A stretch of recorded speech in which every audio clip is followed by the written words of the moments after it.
ক্ষেপণাস্ত্রে রক্তাক্ত পাকিস্তান, ২৬ জনের প্রাণহানি, পাল্টা হামলায় ১০ ভারতীয় নিহত। সেনাবাহিনীর ভূয়সী প্রশংসা মোদির, কাপুরুষোচিত বললেন শাহবাজ, পাল্টা জবাবের সংকেত। हमने केवल उन्हीं को मारा जिन्होंने हमारे मासूमों को, आतंकियों को ट्रेनिंग देने वाले कैंप्स को तबाह करके करारा जवाब दिया है। अफवाज पाकिस्तान ने हिंदुस्तान के इस मकरूह हमले का मुंह तोड़ जवाब देकर उस तारीख रात को चांदनी रात बना दिया। প্রতিবেশীদের উত্তেজনায় বাংলাদেশের উদ্বেগ, সংযত আচরণের আহ্বান। দক্ষিণ এশিয়ার দেশগুলোই নিরাপত্তা ও অর্থনৈতিক ঝুঁকি দেখছেন বিশ্লেষকরা। বাংলাদেশ পরিস্থিতি নিয়ে গভীর উদ্বেগ প্রকাশ করে এবং উভয় দেশকে শান্ত থাকার আহ্বান জানাচ্ছে। ভারত পাকিস্তান যত ক্ষতিগ্রস্ত হবে তার থেকেও অনুরূপ ক্ষতিগ্রস্ত আমরা যারা নেইবারহুডে আছি, তারা যেন শান্তির পথ বেছে নেয় যত তাড়াতাড়ি পারে। দেখছিলেন প্রধান শিরোনাম। রাতের সময় সঙ্গে আছি আমি আলিশা ইসলাম এবং আমি ইমদাদুল হক। এবার অন্যান্য শীর্ষ সংবাদ। খাগড়াছড়ি ও কুড়িগ্রাম দিয়ে ১২৩ জনকে পুশিন বিএসএফ এর, বেশিরভাগই ভারতীয় নাগরিক। ফেরত পাঠানোর চেষ্টায় প্রশাসন। সীমান্ত জেলার এসপিদের সতর্ক থাকার নির্দেশ আইজিপির। নির্বাচিত সরকারই ঠিক করবে রাখাইনে করিডোর দেবে কিনা। সংকট সমাধানে দ্রুত ভোটের রোডম্যাপ দাবি বিএনপির। মৌলিক বিষয়ে দলগুলোর ঐক্য চান আলী রিয়াজ। জঙ্গি নাটক সাজিয়ে কল্যাণপুরে ৯ তরুণ হত্যা, সাবেক আইজিপি সহ ৩ পুলিশকে জিজ্ঞাসাবাদের অনুমতি ট্রাইব্যুনালের। নতুন মামলায় গ্রেফতার গান বাংলার তাপস। বিমানবন্দর উন্নয়নের নামে ৯০০ কোটি টাকা আত্মসাতের অভিযোগ। শেখ হাসিনাকে ৮ মে দুদকে তলব, হাজির না হলে থাকবে না আত্মপক্ষ সমর্থনের সুযোগ। এবং ঢাকার পুঁজিবাজারে ধস, সূচক পড়েছে ১৪৯ পয়েন্টে। ভারত পাকিস্তান উত্তেজনার প্রভাব দেখছেন অনেকে। ভিত্তিহীন দাবি, আতঙ্ক না ছড়ানোর আহ্বান ডিবিএর।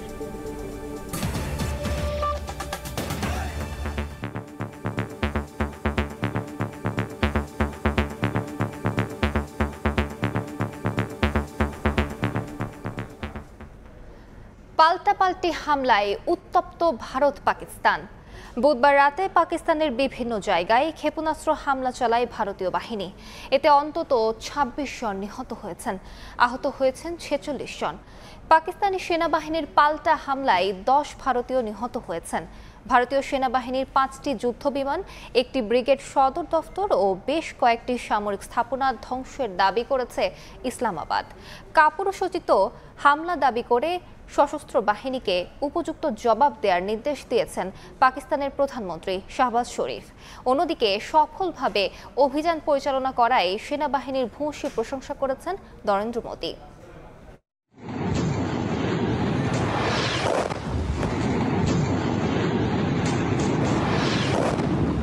মধ্যরাতে ভয়াবহ বিস্ফোরণে কেঁপে ওঠে পাকিস্তানের আজাদ কাশ্মীরের মুজফফরাবাদ সহ কয়েকটি এলাকা।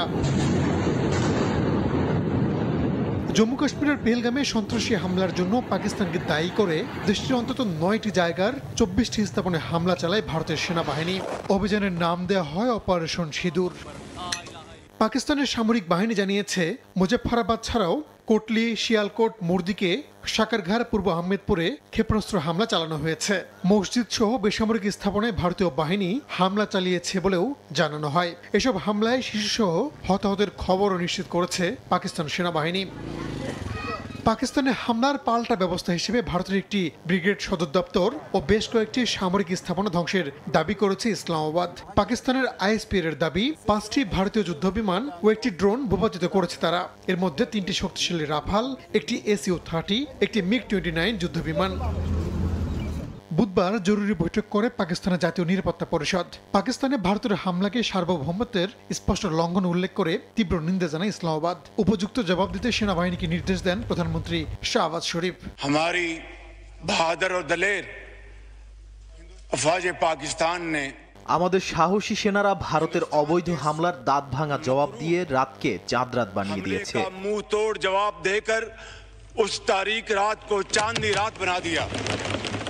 মসজিদে হামলার পাকিস্তানি দাবির জবাবে ভারত বলছে, সন্ত্রাসবাদী সংগঠনগুলোর ঘাঁটি চিহ্নিত করে অত্যন্ত পরিকল্পিত ও সীমিত পরিসরে হামলা চালানো হয়েছে, যার লক্ষ্য ছিল কেবলমাত্র সন্ত্রাসীদের অবকাঠামো ধ্বংস করা। हमने केवल उन्हीं को मारा जिन्होंने हमारे मासूमों को मारा। তাদেরকে মারা হয়েছে যারা আমাদের ভারতীয় সেনারা নতুন ইতিহাস তৈরি করলো। আমাদের সেনারা বিশ্ব দরবারে নিজেকে ফের প্রমাণ করলো। कैंप्स को तबाह करके करारा जवाब दिया है। নিয়ন্ত্রণ রেখাতেও পাল্টাপাল্টি গুলি বিনিময় অব্যাহত আছে পাকিস্তান ও ভারতীয় সেনাদের মধ্যে। পাকিস্তানি সেনাদের গুলিতে বেশ কয়েকজন বেসামরিক নাগরিক হতাহত হয়েছেন বলে জানিয়েছে এনডিটিভি। সফলভাবে অভিযান পরিচালনা করায় সেনাবাহিনীর ভূয়সী প্রশংসা করেন প্রধানমন্ত্রী নরেন্দ্র মোদী। রাহানুল রানা, সময় সংবাদ। ভারত পাকিস্তান পাল্টাপাল্টি হামলায় দক্ষিণ এশিয়ার দেশগুলোর নিরাপত্তা ও অর্থনীতি বেশি ক্ষতির মুখে পড়বে এমন শঙ্কা আন্তর্জাতিক সম্পর্ক ও নিরাপত্তা বিশ্লেষকদের। এ অবস্থায় সীমান্তে সতর্কতা বাড়ানোর উপর তাগিদ দেন তারা। পরিস্থিতি নিয়ন্ত্রণে আলোচনায় পশ্চিমা বিশ্বের এগিয়ে আসা জরুরি বলে মনে করছেন বিশ্লেষকরা। মাইমুনা হায়দার চৌধুরীর রিপোর্টে বিস্তারিত।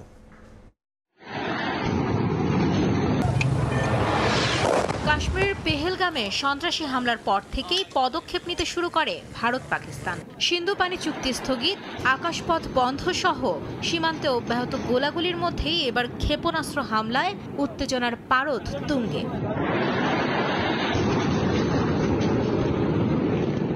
আন্তর্জাতিক সম্পর্ক ও নিরাপত্তা বিশ্লেষকরা বলছেন, ভারত পাকিস্তান উত্তেজনার প্রভাব পড়বে পুরো বিশ্বেই। তবে নিরাপত্তা ও অর্থনৈতিকভাবে বেশি ঝুঁকিতে পড়বে দক্ষিণ এশিয়ার দেশগুলো। প্রায় ৩০০-রও বেশি পারমাণবিক অস্ত্র আছে এই দুই দেশের মধ্যে। This can never be good. এটা একটা ভয়াবহ ঘটনা। এটা আমাদের অর্থনীতির উপর বিশাল একটা ইম্প্যাক্ট পড়বে, দ্রব্যমূল্যের দাম বাড়বে এবং it can't be good for either of the countries. যে কোনো যুদ্ধ পরিস্থিতিতে এই ধরনের ঝুঁকি থাকে, বিশেষ করে বর্ডার এলাকায়, কারণ মানুষের আনাগোনা, বিভিন্ন ধরনের মানুষের আনাগোনা বেড়ে যেতে পারে। আমাদের আশা থাকবে যে বড় আকারে যেন যুদ্ধে না যায়, কারণ বড় আকারে যুদ্ধ গেলে আরও যে সাপ্লাই লাইনগুলো আছে সেগুলো আরও ব্যাহত হবে এবং সি লাইন যদি ব্যাহত হয় তাহলে আরও বড় ক্ষতি হবে। এই সংকট ঠেকাতে পশ্চিমা দেশগুলোর সরাসরি হস্তক্ষেপ প্রয়োজন বলে মন্তব্য করছেন বিশ্লেষকরা। প্রতিবেশী রাষ্ট্র হিসেবে বাংলাদেশের পক্ষ থেকেও সমঝোতা চেষ্টার তাগিদ বিশ্লেষকদের। প্রয়োজন হলে বাংলাদেশও মধ্যস্থতা করতে পারে, আন্তর্জাতিক সবাই এটাতে মধ্যস্থতা করতে পারে এবং ভারত পাকিস্তান জনগণকে বুঝতে হবে যে যুদ্ধ তাদের জন্য কখনো ভালো হতে পারে না। আমাদের দিক থেকে একটা আশা থাকবে যে তারা যেন শান্তির পথ বেছে নেয় যত তাড়াতাড়ি পারে, বিশেষ করে একটা কূটনীতির মধ্যে যেন তারা যায়। আলোচনায় শান্তিপূর্ণ সমাধান না হলে উভয় দেশের পাশাপাশি প্রতিবেশী দেশগুলো ক্ষতিগ্রস্ত হবে বলেও মনে করেন বিশ্লেষকরা। সার্জিক্যাল স্ট্রাইক কিন্তু। মাইমুনা হায়দার চৌধুরী, সময় সংবাদ, ঢাকা। দিল্লি ইসলামাবাদের যুদ্ধ পরিস্থিতি নিয়ে উদ্বেগ প্রকাশ করেছে ঢাকা। পাশাপাশি দেশ দুটিতে সংযত আচরণের আহ্বান জানিয়েছে। এমন পরিস্থিতির মাঝেই ভারতীয় সীমান্তরক্ষী বাহিনীর হাতে আটক ব্যক্তিদের জোরপূর্বক বাংলাদেশে পাঠানোর সমালোচনা করেছেন জাতীয় নিরাপত্তা উপদেষ্টা। বলেছেন, এমন কর্মকাণ্ড গ্রহণযোগ্য নয়। বিষয়টি দিল্লিকে জানানো হয়েছে। হামলা পাল্টা হামলার পর পুরো বিশ্বের নজর এখন ভারত পাকিস্তানে। পরমাণু অস্ত্রধারী দুদেশের মধ্যে উত্তেজনায় উদ্বেগ জানিয়েছে জাতিসংঘ সহ শক্তিধর দেশগুলো। ঢাকায় এর সরাসরি প্রভাব না পড়লেও ইতোমধ্যে বাংলাদেশের বিমানগুলো পাকিস্তানের আকাশ এড়িয়ে ভিন্ন পথে চলাচল করছে। আন্তর্জাতিক বাণিজ্যে এ যুদ্ধের বড় প্রভাব পড়ার শঙ্কা রয়েছে। বুধবার দুপুরে ভারত পাকিস্তান ইস্যুতে সংবাদ বিবৃতি প্রকাশ করে বাংলাদেশের পররাষ্ট্র মন্ত্রণালয়। পরে সন্ধ্যায় নিরাপত্তা উপদেষ্টা জানান, সরকার দুদেশের পরিস্থিতি গভীরভাবে পর্যবেক্ষণ করছে। গভীর উদ্বেগ প্রকাশ করে উভয় পক্ষকে শান্ত থাকার পাশাপাশি সংযম দেখানোর অনুরোধ জানান তিনি। পরিস্থিতি আরও বাড়িয়ে তুলতে পারে এমন কোনো পদক্ষেপ গ্রহণ থেকেও বিরত থাকার আহ্বান জানিয়ে কূটনীতিক প্রচেষ্টার মাধ্যমে সমস্যা সমাধানের আহ্বান জানান ডক্টর খলিলুর রহমান। বাংলাদেশ পরিস্থিতি নিয়ে গভীর উদ্বেগ প্রকাশ করে এবং উভয় দেশকে শান্ত থাকার, সংযত থাকার এবং পরিস্থিতি আরও খারাপ করতে পারে এমন কোনো পদক্ষেপ নেওয়া থেকে বিরত রাখার আহ্বান জানাচ্ছে।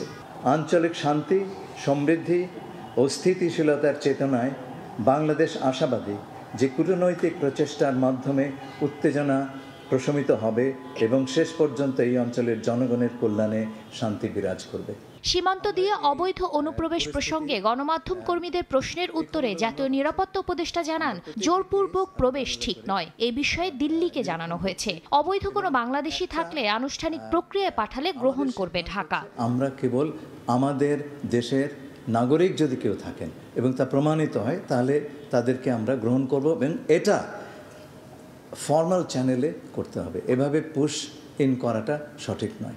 আমরা ইতিমধ্যেই ভারত সরকারের সঙ্গে যোগাযোগের চেষ্টা করছি এই বিষয়ে। প্রতিটি বিষয় আলাদাভাবে নিরীক্ষণ করা হচ্ছে বলেও জানান জাতীয় নিরাপত্তা উপদেষ্টা। এরকম খবর হলে তো শাতিলা শারমিন, সময় সংবাদ, ঢাকা।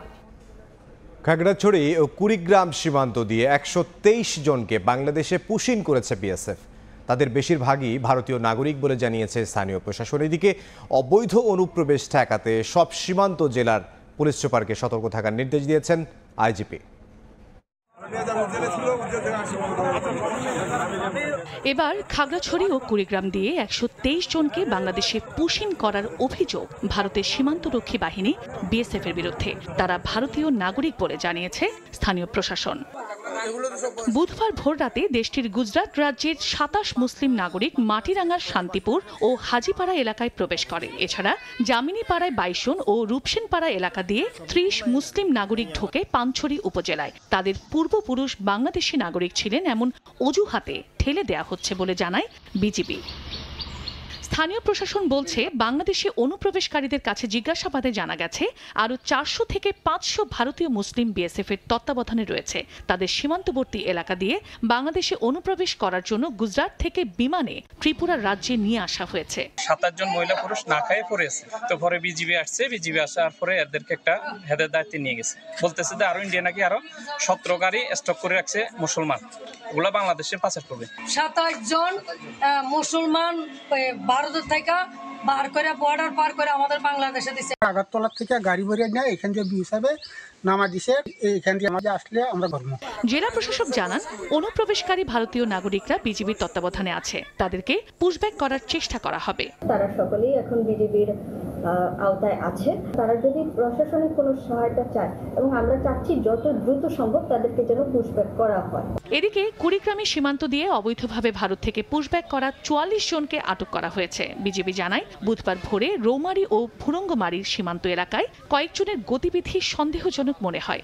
জিজ্ঞাসাবাদে তারা জানান, ভারত থেকে তাদের পাঠিয়ে দেওয়া হয়েছে। তাদের পরিচয় যাচাই বাছাই করছে বিজিবি। এদিকে রাজধানীর গুলশানে পুলিশ শুটিং প্রতিযোগিতার আয়োজনে সাংবাদিকদের প্রশ্নের জবাবে আইজিপি জানান, ভারত পাকিস্তান যুদ্ধকে কেন্দ্র করে বাংলাদেশের নিরাপত্তা যেন বিঘ্নিত না হয় সে বিষয়ে সব সীমান্ত জেলার পুলিশ সুপারকে সতর্ক করা হয়েছে। যুদ্ধের প্রেক্ষিতে আমরা সীমান্তবর্তী সকল জেলার সকল পুলিশ সুপার 28 এবং মিয়ানমারের সাথে 3, 29 এবং মিয়ানমারের সাথে 2, আমরা সকলকেই অগ্রিম সতর্কবার্তা আগেই দিয়েছি এবং তারা সকলেই সতর্ক আছেন এ ব্যাপারে। সীমান্ত দিয়ে কোনো জঙ্গি বা সন্ত্রাসী যেন দেশে প্রবেশ করতে না পারে সে বিষয়েও পুলিশ সুপারদের সতর্ক করা হয়েছে বলে জানান আইজিপি। চন্দ্রা বিশ্বাস, ববি, সময় সংবাদ। রাখাইনে মানবিক সহায়তা পাঠাতে বাংলাদেশ করিডোর দেবে কিনা তা নির্বাচিত সরকারই ঠিক করবে বলে সাফ জানিয়েছে বিএনপি। প্রেস ক্লাবে এক বিক্ষোভ সমাবেশে দলের সিনিয়র নেতা জয়নুল আবদিন ফারুক বলেন, নির্বাচনে বিলম্ব হয় এমন সংস্কার মেনে নেওয়া হবে না। আলাদা সমাবেশে বিএনপির ভাইস চেয়ারম্যান শামসুজ্জামান দুদু বলেন, গণতন্ত্র মেনে নির্বাচনকালীন রোড ম্যাপ ঘোষণা করলেই সংকটের সমাধান সম্ভব। রাখাইনে মানবিক সহায়তা পাঠাতে বাংলাদেশের ভূখণ্ড ব্যবহার করতে চায় জাতিসংঘ। সম্প্রতি এক সংবাদ সম্মেলনে এমনটাই জানান পররাষ্ট্র উপদেষ্টা মোহাম্মদ তৌহিদ হোসেন। সেই শর্তাবলী যদি পালিত হয় আমরা এটা অবশ্যই কোঅপারেট করব। এ বিষয়ে কড়া অবস্থান নিয়েছে বিএনপি। বুধবার সকালে জাতীয় প্রেস ক্লাবের সামনে এক বিক্ষোভ সমাবেশে দলের চেয়ারপারসনের উপদেষ্টা ও সাবেক সংসদ সদস্য জয়নুল আবেদিন ফারুক সাফ জানান, রাখাইনকে করিডোর দেওয়া হবে কিনা সেটা নির্বাচিত সরকারই ঠিক করবে। করিডোরের প্রশ্নে আমি অনুরোধ জানাবো, বিচার বিবেচনা করে যে সরকার গঠন করবে, যে দল আপনার অধীনে নির্বাচন দিয়ে সেই সরকারকে এই বিষয়ে সিদ্ধান্ত দেওয়ার জন্য আমি বিনয়ের সহিত আপনাকে অনুরোধ জানাই। এদিকে প্রেস ক্লাবে আয়োজিত আরেক সমাবেশে নির্বাচনকালীন রোডম্যাপ ঘোষণাই বর্তমান সংকটের একমাত্র সমাধান বলে মন্তব্য করেন বিএনপির ভাইস চেয়ারম্যান শামসুজ্জামান দুদু। গণতন্ত্র মেনে নেন, নির্বাচন মেনে নেন, রোডম্যাপ ঘোষণা করুন, বাংলাদেশের মানুষের অধিকার ফিরিয়ে দিন, দেখবেন রাতারাতি সকল সমস্যা সমাধান হয়ে আসবে। সমাবেশে নাগরিক সমাজের বিভিন্ন প্রতিনিধি ও রাজনৈতিক বিশ্লেষকরা উপস্থিত ছিলেন। বক্তারা দেশে অবাধ, সুষ্ঠু ও নিরপেক্ষ নির্বাচনের দাবি জানান। গণতন্ত্রের মাতাকে। উম্মে হানি, সময় সংবাদ, ঢাকা। ভিন্ন অবস্থানে থাকলেও মৌলিক জায়গায় প্রতিটি রাজনৈতিক দলকে ঐকমত্যে আসতে হবে বলে জানিয়েছেন জাতীয় ঐকমত্য কমিশনের সহসভাপতি অধ্যাপক ডক্টর আলী রিয়াজ। শুরুতে আপত্তি থাকলেও পরে দ্বিকক্ষ বিশিষ্ট পার্লামেন্ট গঠন সহ 118টি প্রস্তাবে একমত হয়েছে নাগরিক ঐক্য। বিকেলে সংলাপে অংশ নিয়ে ইসলামী আন্দোলন বাংলাদেশও দ্বিকক্ষ বিশিষ্ট পার্লামেন্টের প্রস্তাবে সম্মতি জানিয়েছে। বিভিন্ন খাতের সংস্কার প্রস্তাব নিয়ে রাজনৈতিক দলগুলোর সঙ্গে ধারাবাহিক সংলাপ করছে জাতীয় ঐকমত্য কমিশন। বুধবার বিকেলে দিনের দ্বিতীয় দফার সংলাপে অংশ নেয় ইসলামী আন্দোলন বাংলাদেশ। সংলাপের শুরুতে দলটির প্রতিনিধিদের উদ্দেশ্যে ঐকমত্য কমিশনের সহসভাপতি আলী রিয়াজ বলেন, জনগণের প্রত্যাশাকে প্রাধান্য দিয়ে গণতান্ত্রিক রাষ্ট্র নির্মাণের চেষ্টা চলছে, তাই কিছু বিষয়ে ছাড় দিয়ে রাজনৈতিক দলগুলোর আলোচনা করা প্রয়োজন। আমাদের প্রত্যাশা, জনগণের প্রত্যাশা, নাগরিকের প্রত্যাশা, যারা প্রাণ দিয়েছেন তাদের প্রত্যাশাকে ধারণ করে আমরা যেন একটা গণতান্ত্রিক সমাজ, গণতান্ত্রিক রাষ্ট্র তৈরি করতে পারি, সেই চেষ্টাটাই হচ্ছে জাতীয় সনদ তৈরির চেষ্টা। সংলাপ শেষে সাংবাদিকদের সঙ্গে কথা বলেন ইসলামী আন্দোলনের যুগ্ম মহাসচিব গাজী আতাউর রহমান। মৌলিক সংস্কার ছাড়া কোনোভাবেই নির্বাচন চান না উল্লেখ করে নির্বাচন কমিশনের প্রস্তুতি নিয়ে প্রশ্ন তোলেন তিনি। প্রয়োজনীয় মৌলিক সংস্কার সম্পন্ন হওয়ার আগে জাতীয় নির্বাচন সম্পন্ন করা যাবে না, এবং নির্বাচন কমিশন যে কথা বলছে যে তারা নির্বাচন যারা প্রস্তুতি নিচ্ছে, কিসের আলোকে প্রস্তুতি নিচ্ছে? সকালে দিনের প্রথম দফার সংলাপে অংশ নেন নাগরিক ঐক্যের প্রতিনিধিরা। সে সময় সংস্কার কমিশনের উচ্চ ও নিম্নকক্ষ বিশিষ্ট সংসদ গঠনের প্রস্তাবে ইতিবাচক সাড়া দেন তারা। আমরা ফ্লেক্সিবল এবং আমরা ছাড় দেওয়ার জন্য প্রস্তুত। এ কারণেই আমরা আগে যতগুলো বিষয়ে একমত ছিলাম না, সেগুলো আলোচনার ভিত্তিতে এখন আমরা একমত হয়েছি। সংলাপে কমিশনের উল্লেখ করা প্রস্তাবের মধ্যে 118টিতে একমত হয়েছে নাগরিক ঐক্য। মনির হুসাইন, সময় সংবাদ, ঢাকা। তথ্য ফাঁসের প্রমাণ পাওয়ায় আনসার গ্রাম প্রতিরক্ষা বাহিনী ও ব্র্যাক ব্যাংকের এনআইডি যাচাই সেবা বন্ধ করেছে জাতীয় পরিচয় নিবন্ধন অনুবিভাগ। সকালে নির্বাচন ভবনে প্রতিষ্ঠানটির মহাপরিচালক জানান, অভিযোগের প্রাথমিক প্রমাণ মিলেছে। অধিকতর সত্যতা যাচাই তদন্ত কমিটি গঠন করা হয়েছে। এর আগে স্বাস্থ্য অধিদপ্তর সহ 5 প্রতিষ্ঠানের বিরুদ্ধে এমন অভিযোগ পাওয়া গেলে সেবা কার্যক্রম বন্ধ করে জাতীয় পরিচয় নিবন্ধন অনুবিভাগ। এছাড়াও 12 কোটিরও বেশি ভোটারের তথ্য ফাঁসের ঘটনায় আইসিটি মন্ত্রণালয়ের সঙ্গে চুক্তি বাতিল করে নির্বাচন কমিশন।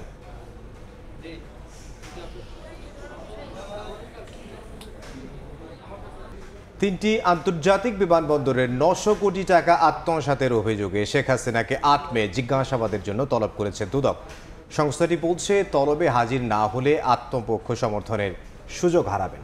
এদিন হাজার কোটি টাকার সরকারি সার আত্মসাতের অভিযোগে নরসিংদী 2 আসনের সাবেক এমপি কামরুল আশরাফ পটনের বিরুদ্ধে মামলা করেছে দুর্নীতি দমন কমিশন। অভ্যুত্থানের মুখে দেশ ছেড়ে পালানোর পর একের পর এক বেরিয়ে আসছে শেখ হাসিনার দুর্নীতির ফেরিস্তি। ইতোমধ্যে পূর্বাচলে প্লট জালিয়াতির ঘটনায় চার্জশিট দাখিলের পর গ্রেফতারি পরোয়ানা জারি করেন আদালত।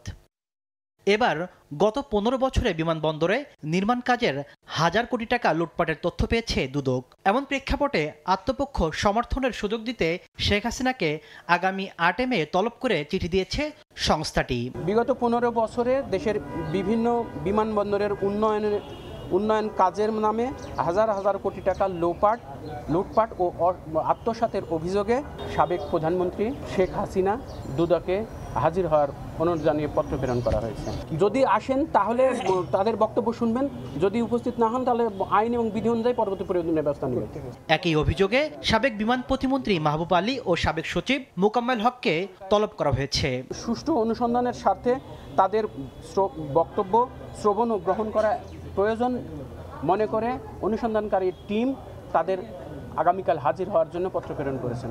গেল জানুয়ারিতে 3টি আন্তর্জাতিক বিমানবন্দরের উন্নয়ন প্রকল্পের প্রায় 900 কোটি টাকা আত্মসাতের অভিযোগে শেখ হাসিনার সাবেক সামরিক উপদেষ্টা তারেক সিদ্দিকী সহ 19 জনকে আসামি করে 4টি মামলা করে দুদক। এদিন 1084 কোটি টাকা সরকারি সার আত্মসাতের ঘটনায় নরসিংদী 2 আসনের সাবেক এমপি কামরুল আশরাফ খান পটন সহ 5 জনের বিরুদ্ধে মামলা করেছে দুর্নীতি দমন কমিশন। তাসলিম তৌহিদ, সময় সংবাদ, ঢাকা। মাতারবাড়ি বিদ্যুৎ কেন্দ্রের জন্য সরবরাহ করা কয়লা কতটা নিম্নমানের তা পরীক্ষা করতে নমুনা পাঠানো হয়েছে থাইল্যান্ডে। ফলাফল দ্রুত আসুক তা চাইছে না সরবরাহকারী প্রতিষ্ঠান ও অনেক সরকারি কর্মকর্তা, এমন অভিযোগ করেছেন পরিকল্পনা উপদেষ্টা ওয়াহিদ উদ্দিন মাহমুদ। একনেক সভা শেষে সংবাদ সম্মেলনে তিনি একথা বলেন। আজকের সভায় 4,500 কোটি টাকা ব্যয়ে 9টি প্রকল্প অনুমোদন দেওয়া হয়। 63,000 টন কয়লা নিয়ে গত 17 মার্চ এমভি ওরিয়েন্ট অর্কিড নামের সিঙ্গাপুরের পতাকাবাহী একটি জাহাজ মাতারবাড়ি বন্দরে আসে। খালাস করতে গিয়ে কয়লার সঙ্গে কাদামাটি পাওয়ায় তা ফেরত পাঠানো হয়। বুধবার একনেক সভা পরবর্তী ব্রিফিংয়ে পরিকল্পনা উপদেষ্টা জানান, মন্ত্রণালয়ের তদন্তে নিম্নমানের কয়লা সরবরাহের প্রমাণ মিলেছে। কতটা নিম্নমানের তা জানতে নমুনা পাঠানো হয়েছে থাইল্যান্ডে। তবে ফলাফল আশা নিয়ে সরকারি কর্মকর্তাদের মধ্যে অনাগ্রহ দেখছেন তিনি। দূষিত কয়লা পাওয়া গেছে, সেটা আবার পরীক্ষার জন্য ব্যাংককে পাঠাতে হচ্ছে, পাঠিয়ে দিয়েছে।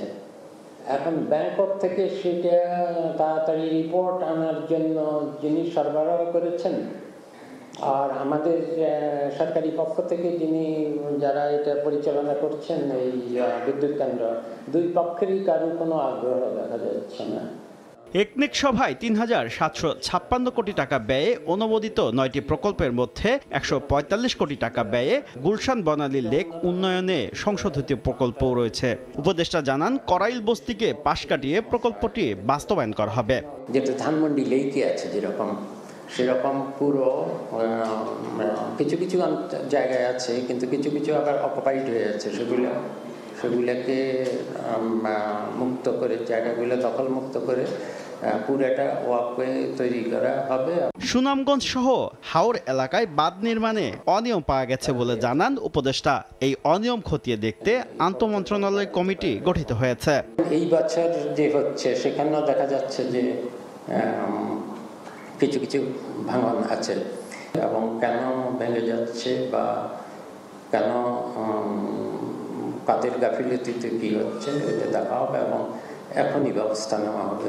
প্রাকৃতিক দুর্যোগে উদ্ধার ও অনুসন্ধান চালাতে বিশ্বব্যাংকের অনুদানে রেস্কিউ বোট কেনা হচ্ছে বলেও জানান পরিকল্পনা উপদেষ্টা। সুফ খান, সময় সংবাদ, ঢাকা। বাণিজ্যিক বিনিয়োগ ও ভিসা সহজীকরণের মাধ্যমে বাংলাদেশের সঙ্গে সম্পর্ক আরও জোরদারে আগ্রহী সংযুক্ত আরব আমিরাত। একথা জানান দেশটির সহাবস্থান ও সহনশীলতা বিষয়ক মন্ত্রী শেখ নাহায়ান বিন মোবারক আল নাহায়ান। রাষ্ট্রীয় অতিথি ভবন যমুনায় প্রধান উপদেষ্টার সঙ্গে প্রতিনিধি দলের সাক্ষাতের নেতৃত্ব দেন শেখ নাহায়ান। দলটির মধ্যে সংযুক্ত আরব আমিরাতের পররাষ্ট্র প্রতিমন্ত্রী ও বিনিয়োগ মন্ত্রণালয়ের আন্ডার সেক্রেটারি রয়েছেন। এ সময় প্রধান উপদেষ্টাকে তারা জানান, বাংলাদেশিদের জন্য ভিসা সহজীকরণের উদ্যোগ নিয়েছে আমিরাত। এ সময় ডক্টর ইউনুস বিনিয়োগের আহ্বান জানালে তারা বলেন, এসব নিয়ে আলোচনা করতেই সংযুক্ত আরব আমিরাত সরকারের নির্দেশে বাংলাদেশ সফর করছেন তারা।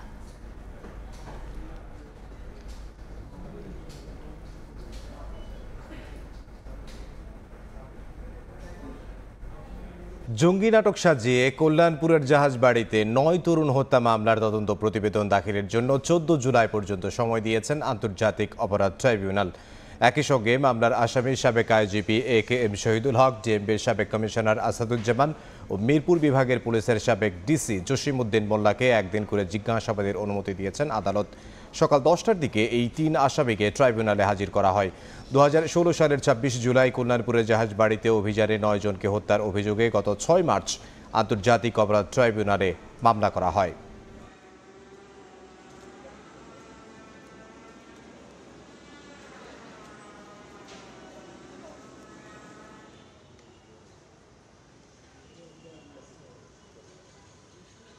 বাংলাদেশের বহু জায়গায় এভাবে জঙ্গি নাটক সাজিয়ে ইসলামী মনোভাবাপন্ন যুবকদেরকে হত্যা করা হয়েছে।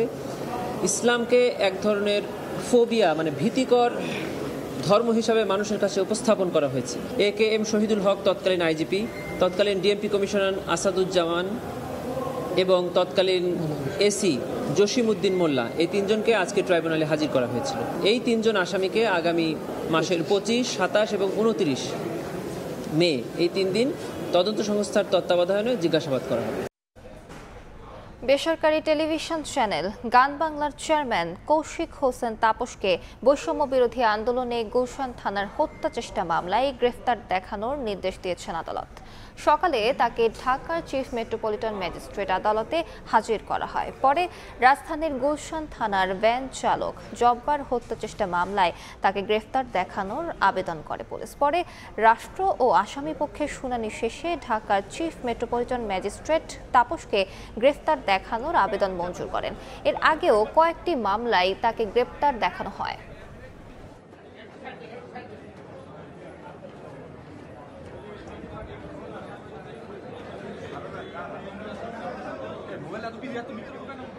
এবার বাণিজ্যের সংবাদ।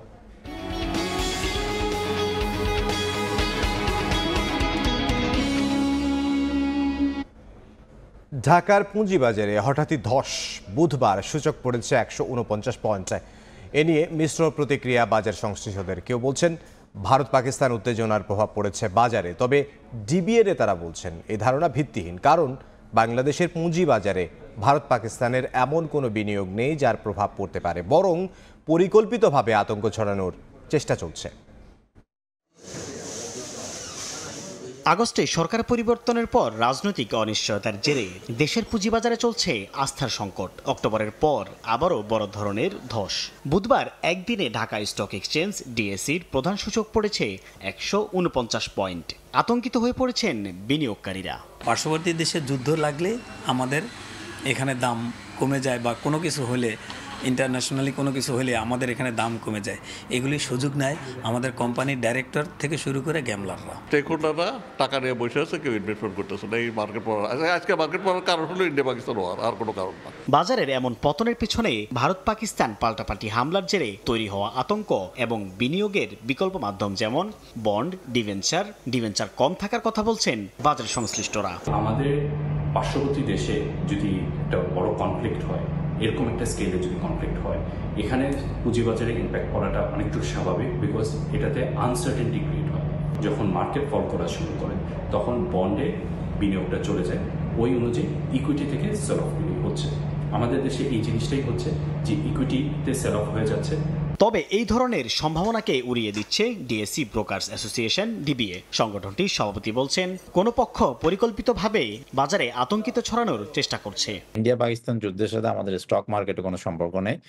আমি মনে করি যে ধরেন কিছুদিন পর পরে আমাদের এখানে একটা রিউমার তৈরি করা হয়, যেখানে একটা প্যানিক ক্রিয়েট করা হয়, সাধারণ বিনিয়োগকারীরা ওনারা না বুঝেই আমি মনে করি যে শেয়ার ছেড়ে দেয়।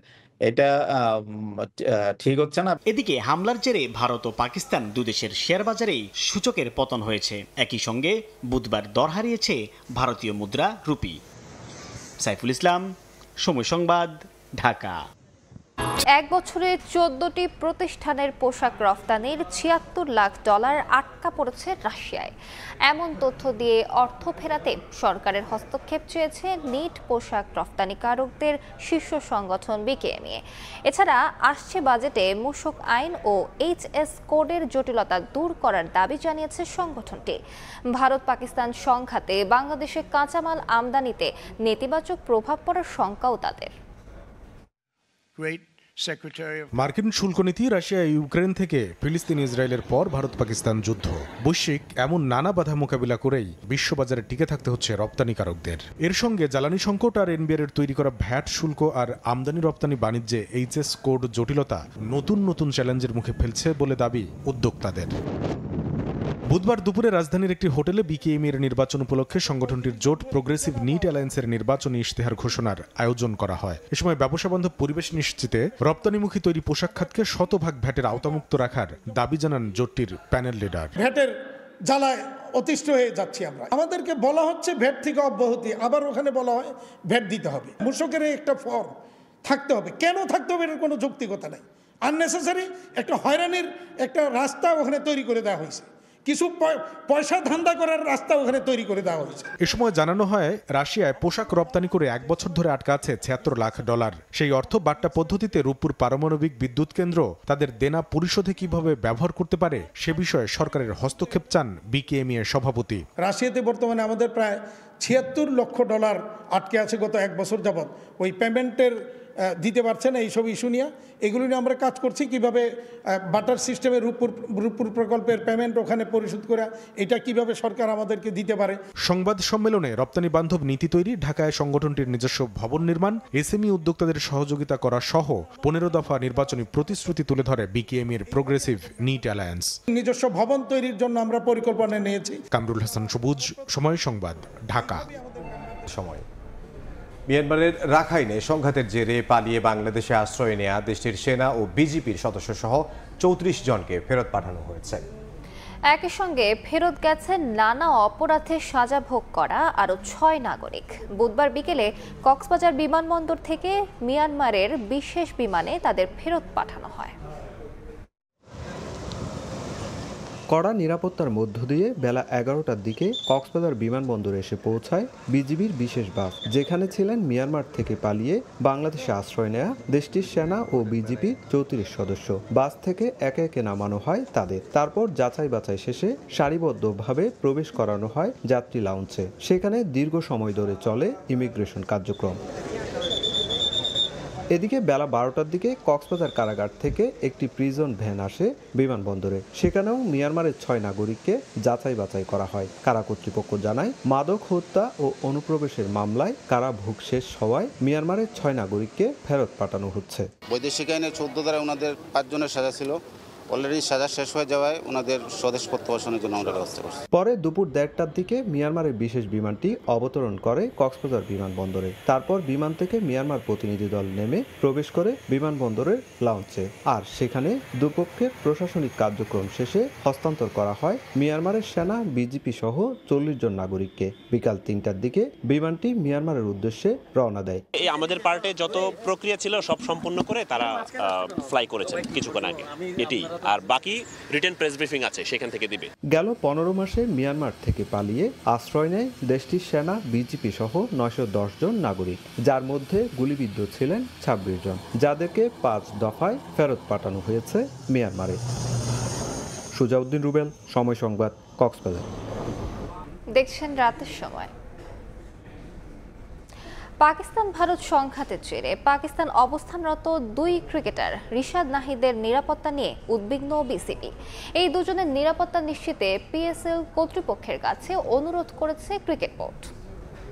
বিষয়টি নিশ্চিত করেছেন বিসিবি সভাপতি ফারুক আহমেদ। শঙ্কার মুখে চলতি মাসের শেষে পাকিস্তানে অনুষ্ঠিত হতে যাওয়া বাংলাদেশ দলের টি-20 সিরিজও, যদিও এ বিষয়ে এখনই কোনো মন্তব্য করেননি বিসিবি বস। থমথমে পরিবেশ, উৎকণ্ঠা, শঙ্কা, হঠাৎ অশান্ত দক্ষিণ এশিয়া। ভারত পাকিস্তান যুদ্ধ প্রসঙ্গ সবার মুখে মুখে। ভারত পাকিস্তানের বৈরী সম্পর্ক চিরকালের, তবে এই মুহূর্তে তারা যে যুদ্ধে লিপ্ত হয়েছে তাতে উত্তেজনা পুরো দক্ষিণ এশিয়ায়, যার প্রভাব পড়েছে এই অঞ্চলের জনপ্রিয় খেলা ক্রিকেটেও।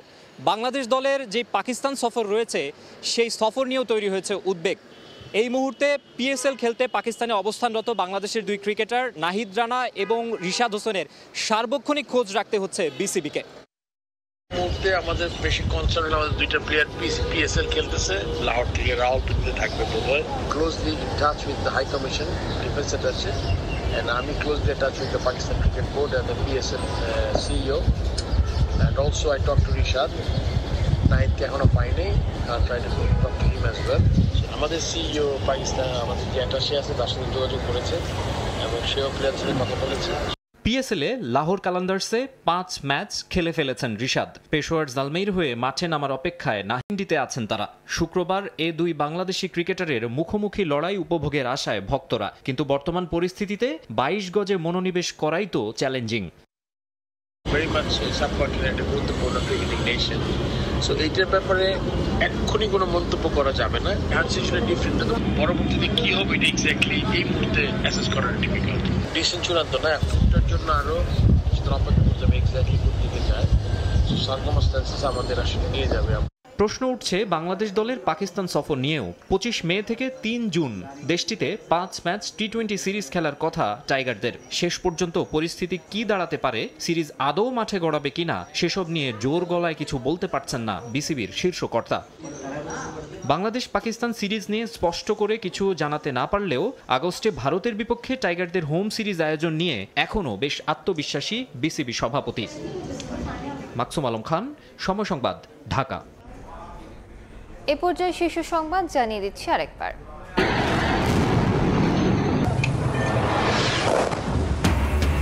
ভারতের ক্ষেপণাস্ত্রে পাকিস্তানের 26 প্রাণহানি, পাল্টা হামলায় নিহত 10 ভারতীয়। সেনাবাহিনীর প্রশংসায় মোদি, পাল্টা জবাবের সংকেত শাহবাজের। বাংলাদেশের উদ্বেগ।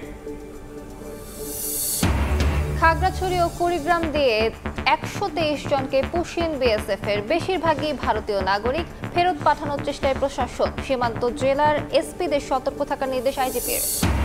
এবং নির্বাচিত সরকারই ঠিক করবে রাখাইনে করিডোর দেবে কিনা, সংকট সমাধানে দ্রুত ভোটের রোডম্যাপ দাবি বিএনপির। মৌলিক বিষয়ে দলগুলোর ঐক্য চান আলী রিয়াজ।